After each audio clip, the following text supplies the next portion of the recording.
Does Jacksonville really have alligators? What's up with all this humidity? And no way. Foo Fighters are really coming? Yeah.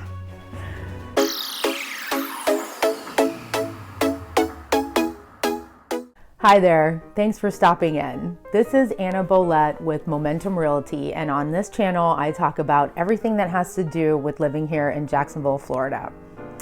Today's video, I will break down what you want to know before you decide moving here into 6 categories. Number 1, let's talk about the weather. We actually do have all 4 seasons here, except that our colder seasons are much smaller. Today though, as I film this, it's January 2022 and the temperature has dropped down to 39 degrees with rain all day. Most of us just stay inside on days like today, and quite frankly, anything below 60 degrees is like the apocalypse for a Floridian. We do have below freezing temperatures, and our ground will freeze for several days in a row, causing those little palm trees that you insist will survive to freeze to death. You know who you are. I can always tell who's not from around here by looking at your lawn. Northeast Florida is considered subtropical. It's not like Miami, and it gets crazy humid here. Usually the humidity hovers around 90%, which means that you're gonna feel it colder when it's cold and way hotter when it's hot. To my California friends, please know this: the humidity here will hit you by surprise. The most oppressive month of the year is August, so expect your bill to rise about $100 if not more. Number 2, transit. You're gonna need a car. By now you know that Jacksonville is the largest city in the United States. There are about 4 counties all shoved up in here, and that amounts to a population of just over 1 million. Consider that if you decide to purchase in Riverside or in San Marco. It's gonna take you about 40 minutes to drive to the beaches. Our transit system is no bueno. You know what? With my apologies to the JTA, those are some hardworking folks, but we are about 10 to 15 years behind the times. We have this cute little people mover in downtown. It's really pretty to look at, but just consider it to be the train that goes nowhere. If you're planning to move here and you have a bike, well, maybe the beaches are for you, because they're like their own little colony. They don't cross the ditch unless they have to, and they never wear closed-toed shoes, ever. Let's discuss traffic, shall we? There's really no nice way of saying this. Floridians are crazy drivers. No one seems to have purchased a car with the blinker that works, because quite frankly, you've got to be a mind reader in order to know where anyone's going. There is bumper-to-bumper traffic on Blanding Boulevard, but I also have beef with that little strip of I-95 in the downtown area. You know, the one on the bridge that goes over the St. Johns River. So that interstate runs right through the heart of our beautiful downtown, but you wouldn't know it because if you look up to the skyline, you might get into trouble because people are merging on and off like crazy. They're not driving the speed limit. This is all over a bridge. If you mix a little rain into that, oh my gosh, good luck. That area is where I-10 and I-95 merge. So to say that it's a cluster is an understatement. You know what? Just strap yourself in tight.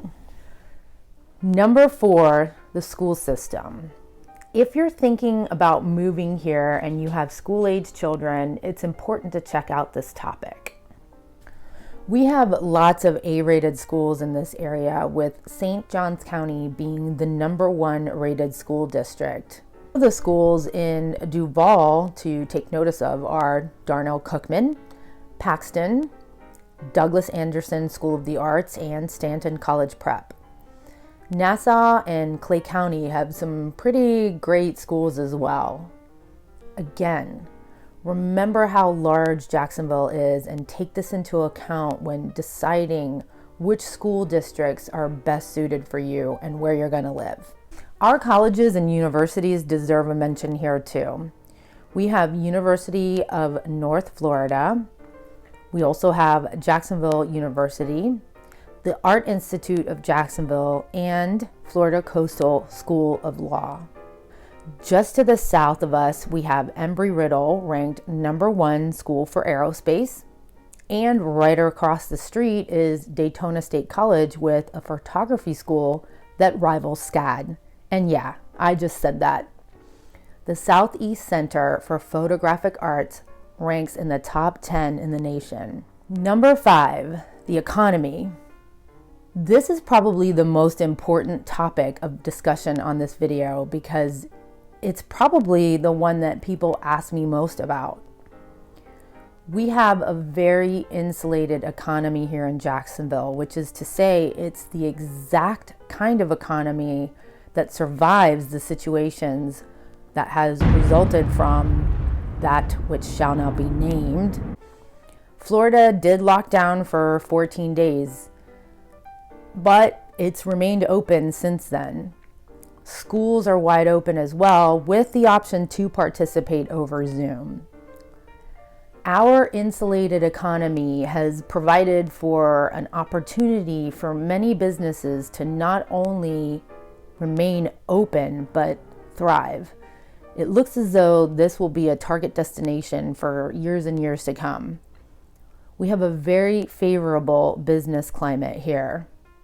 For one, there is no state income tax, and our pro-business legislation focuses on innovation. This is currently making Jacksonville quite attractive to the tech industry. I recently came across an interesting study in Bloomberg that revealed that Jacksonville is the preferred destination for tech workers. I've added a link below. This region is also home to several emerging startups. Our top 3 industries are the military with 3 naval bases, logistics. We have our own port here as well as cruise ships that come in and out. And Jacksonville is home to several huge distribution centers, Amazon, Walmart, Winn-Dixie, and Publix.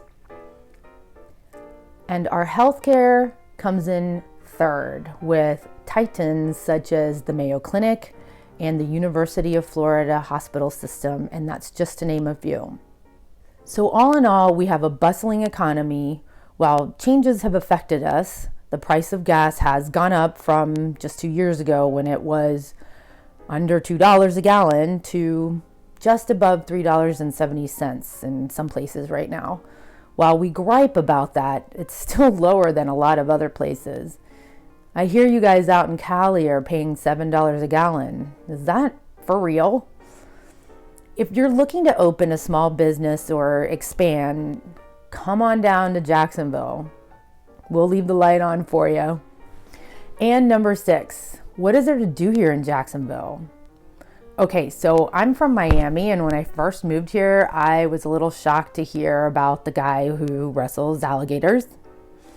You can actually visit them at the alligator farm in St. Augustine, which is home to a beautiful, expansive bird sanctuary for all you wildlife photographers. While you're there, you can plan to visit the farmers market, which is just across the street. This farmers market is huge and full of local artisans as well as fresh to table veggies and fruits. It's located in the St. Augustine Amphitheater every Saturday from 9 to noon. From artisans to professional sports, we do have something for everyone. Jacksonville is home to the Jacksonville Jaguars.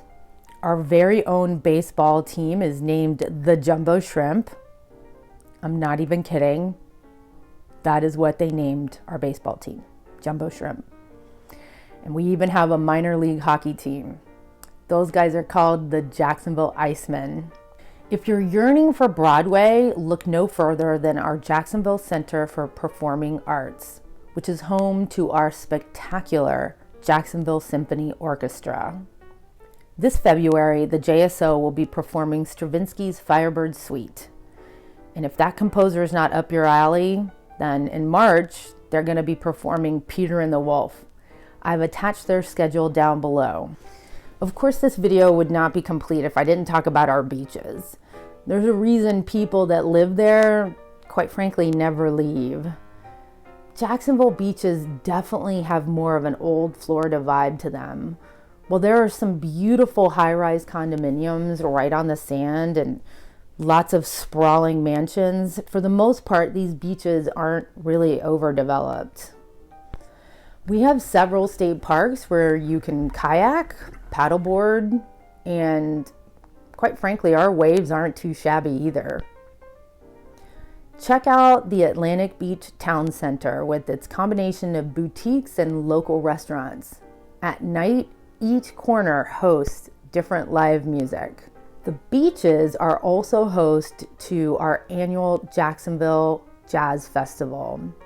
And yes, we even have a yearly film festival, which has premiered some movies that you may have heard of. Napoleon Dynamite, ring a bell?